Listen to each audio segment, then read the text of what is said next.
Hi friends, இன்றைக்கி நம்ம 2 in 1 recipe தான் பார்க்க போகிறோம். என்னடா 2 in 1 ரெசிபின்னு சொல்கிறேன்னு பார்க்குறீங்களா? ஃபஸ்ட்டு மட்டன் சூப், செகண்ட் வந்து மட்டன் கறி தான் பார்க்க போகிறோம். ஒரு குக்கரில் 2 டேபிள் ஸ்பூன் நம்ம நல்லெண்ணெய் எடுத்துக்கிட்டு, மட்டன் வந்து ஒரு 1/2 kg நான் க்ளீன் பண்ணி வச்சுருக்கேன். அதை வந்து அந்த எண்ணெயோடு ஆட் பண்ணி ஒரு 1 minute வந்து நல்லா ஃப்ரை பண்ணி எடுத்துக்கணும். மட்டன் வந்து நான் போனோட தான் யூஸ் பண்ணியிருக்கேன். இப்போ எல்லா மட்டனையும் போட்டாச்சு, நல்லா ஃப்ரை பண்ணி எடுத்துக்கோங்க. மட்டன் வந்து கொஞ்சம் கலர் மாறுற வரைக்கும் ஃப்ரை பண்ணால் போதும். இப்போ அது கூட ஒரு 1 டேபிள் ஸ்பூன் மஞ்சள் பொடி போட்டுக்கோங்க. அதை போட்டுட்டு நல்லா ஃப்ரை பண்ணிடுங்க. தண்ணியை நீங்கள் ஆட் பண்ணக்கூடாது, ஏன்னா மட்டன்லேயே கொஞ்சம் தண்ணி ரிலீஸ் ஆகும். இப்போ வந்து இஞ்சி பூண்டு பேஸ்ட்டு சேர்த்துக்கோங்க. ஒரு 2 டேபிள் ஸ்பூன் சேர்த்துக்கிட்டால் போதும். அதையும் நல்லா ஃப்ரை பண்ணி எடுத்துக்கோங்க. இப்போ நல்லா வதங்கிருச்சு. இப்போ கொஞ்சமாக வந்து சின்ன வெங்காயத்தை பேஸ்ட் பண்ணி வச்சுருக்கேன், அதையும் ஆட் பண்ணி நல்லா அதோட வதக்கி எடுத்துடணும். இந்த மாதிரி நல்லா வதக்கி எடுக்கிறனால சூப்பு வந்து நல்லா டேஸ்ட்டாக கிடைக்கும். அதனால் நல்லா ஃப்ரை பண்ணி எடுத்துருங்க.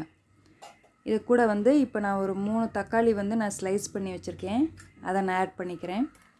அதையும் நல்லா வதக்கிடுங்க. அந்த மட்டனோட நல்லா அது பிளெண்ட் ஆகணும். இந்த ஃப்ரை பண்ணுறதுக்கு டைம் பார்த்திங்கன்னா உங்களுக்கு 5 minutes தான் ஆகும், அதுக்கு மேலே ஆகாது. இப்போ நல்லா ஃப்ரை ஆயிடுச்சு. இப்போ வந்து பெப்பர் பவுடர் வந்து ஒரு 1 டேபிள் ஸ்பூன் நான் சேர்த்துக்கிறேன். நெக்ஸ்ட்டு வந்து ஜீரா பவுடர், சீரக பொடி வந்து நுணுக்கி வச்சுருக்கேன், அது ஒரு 1 டேபிள் ஸ்பூன் சேர்த்துக்கிறேன். சூப்புக்கு தேவையான அளவு உப்பு அது கூட ஆட் பண்ணிக்கோங்க.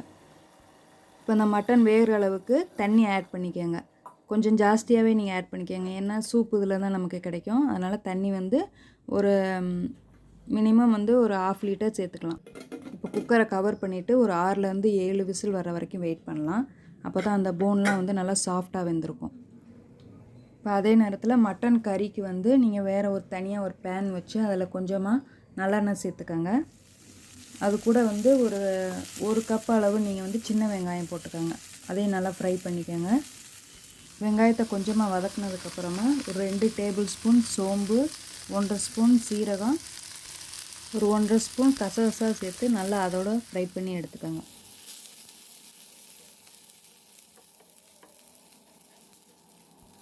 நல்லா ஃப்ரை ஆனதுக்கப்புறமா ஒரு 1/2 மூடி தேங்காய் வந்து துருவி வச்சுருக்கேன், அதையும் அதோடு சேர்த்து நல்லா ஃப்ரை பண்ணி எடுத்துருங்க. இது ஆறுனதுக்கப்புறமா மிக்சியில் போட்டு நல்லா ஃபைன் பேஸ்ட்டாக நீங்கள் அரைச்சி எடுத்துக்கோங்க. இதுதான் வந்து மட்டன் கிரேவிக்கு வந்து நம்ம யூஸ் பண்ண போகிறோம். இப்போ மட்டன் வந்து நல்லா வெந்துருச்சு. இப்போ சூப் வந்து ரெடி ஆயிடுச்சு. இதில் உங்களுக்கு வேணும்னா காரத்துக்கு ஏற்ற மாதிரி நீங்கள் பெப்பர் தூளும் நீங்கள் எக்ஸ்ட்ரா போட்டுக்கலாம். கொத்தமல்லி தலையும் நீங்கள் தூவி மட்டன் சூப்பு நீங்கள் தனியாக எடுத்து யூஸ் பண்ணிக்கலாம்.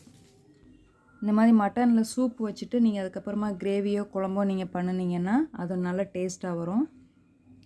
இப்போ வீட்டில் சின்ன குழந்தைங்கள்லாம் வச்சுருக்கிறவங்க வந்து குழம்பு ஊற்றி சாப்பிட மாட்டாங்க, காரம் அதிகமாக இருக்குன்னு சொல்லிட்டு, அவங்களுக்கு வந்து இந்த சூப் வச்சு நீங்கள் சாதத்தில் பிணைஞ்சு கொடுக்கலாம். பார்த்திங்களா, அருமையான சூப் ரெடி ஆயிடுச்சு. நீங்களும் கண்டிப்பாக வீட்டில் ட்ரை பண்ணி பாருங்கள். நெக்ஸ்ட்டு வந்து கிரேவி எப்படி செய்கிறதுன்னு பார்க்கலாம்.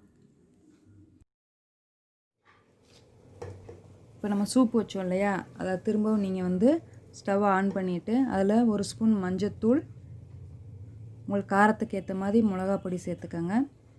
நான் வந்து 1 டேபிள் ஸ்பூன் மிளகா பொடி சேர்த்துக்கிறேன். அடுத்து 1 ஸ்பூன் வந்து மல்லித்தூள், இது எல்லாமே வீட்டில் அரைச்ச பொடி தான். அடுத்தது வந்து கரம் மசாலா ஒரு ஸ்பூன் சேர்த்துக்கோங்க.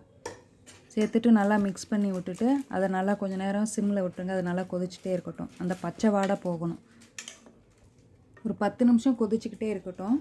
கொதிச்சதுக்கப்புறமா அந்த எண்ணெயெல்லாம் பிரிஞ்சு தனியாக வந்ததுக்கப்புறமா நம்ம ஏற்கனவே இந்த வெங்காயம், சோம்பு, சீரகம், கசகசாலாம் ஒரு ஃபைன் பேஸ்ட் அரைச்சி வச்சுருக்கோம் இல்லையா, அதை வந்து இந்த கிரேவி கூட நீங்கள் ஆட் பண்ணிக்கணும். ஆட் பண்ணி உங்களுக்கு எவ்வளோ தண்ணி தேவையோ, ரொம்ப கெட்டியாக வேணும்னா நீங்கள் கம்மியாக தண்ணி ஊற்றிக்கோங்க, கொஞ்சம் தண்ணியாக வேணும்னா தண்ணி இன்னும் கொஞ்சம் ஜாஸ்தி சேர்த்துக்கோங்க. இப்போ நான் வந்து மீடியமாக தான் செய்கிறேன், அதனால் கொஞ்சமாக தான் தண்ணி ஆட் பண்ணிக்கிறேன். இப்போ வந்து இதை ஒரு 5 minutes நீங்கள் நல்லா கொதிக்க விட்டுருங்க. ஒரு 5 minutes நல்லா கொதிச்சுட்டு இருக்கும்போது அந்த எண்ணெயெல்லாம் தனியாக பிரிஞ்சு வந்துடும். அப்போ வந்து கிரேவி ரெடி ஆயிடுச்சுன்னு அர்த்தம். இப்போ கிரேவி ரெடி ஆயிடுச்சு. நான் வந்து பொடி பொடியாக நறுக்கி வச்சுருக்கேன் அந்த கொத்தமல்லி தலையை மேலே தூவி ஸ்டவ்வை ஆஃப் பண்ணிடுறேன்.